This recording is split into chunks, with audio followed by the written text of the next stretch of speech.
James Byrd Jr. I've always wanted to come out here and see this because it's tragic what was done to him. Hatred is a powerful, powerful thing.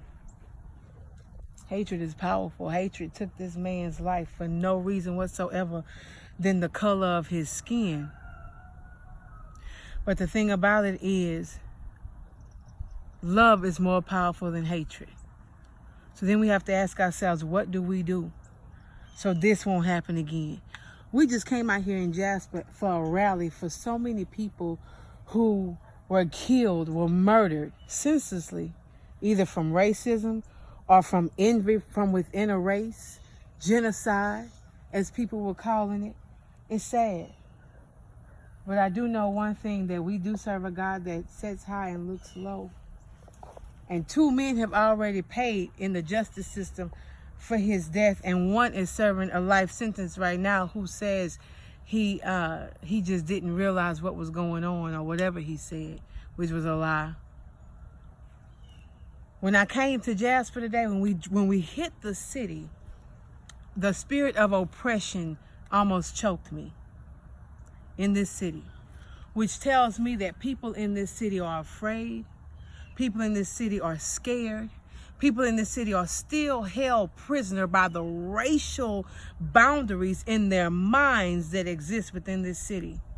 I think Ricky told me I think when this happened, they had just literally stopped the dividing line in the graveyard here. There was a black side and a white side. It's sad. Unity, unify, come together. Let me tell you something. I did a post about this a little while ago. I said there are no color lines in heaven. Race does not matter in heaven. So if there's any part of racism or hatred for another group of people in your heart, I'm talking about white against Mexican, Mexican against white, white against black, black against white, whoever it may be, Asian, Indian, it doesn't matter. Green, yellow, purple, red people, it doesn't matter. Search your heart and ask God to search your heart if there's any hatred in your heart. Anything to be found, because let me tell you something. You cannot enter in up there if you have it on you while you down here, because you're going to be held accountable for it. This was hatred. And I'm pretty sure the man who was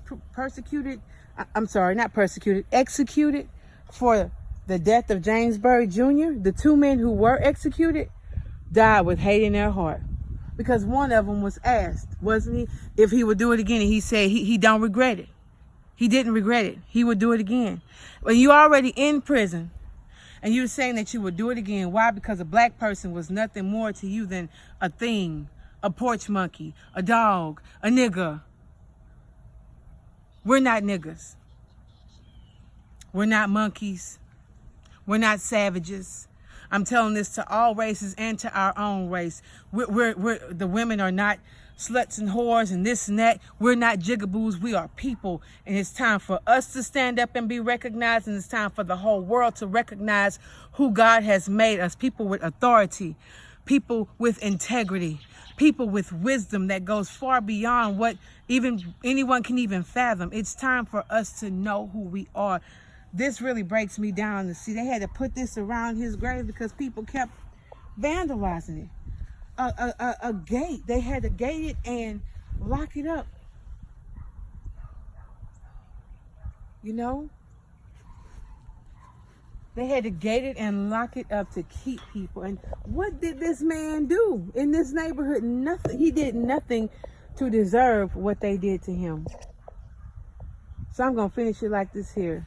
Love is the most powerful force in creation.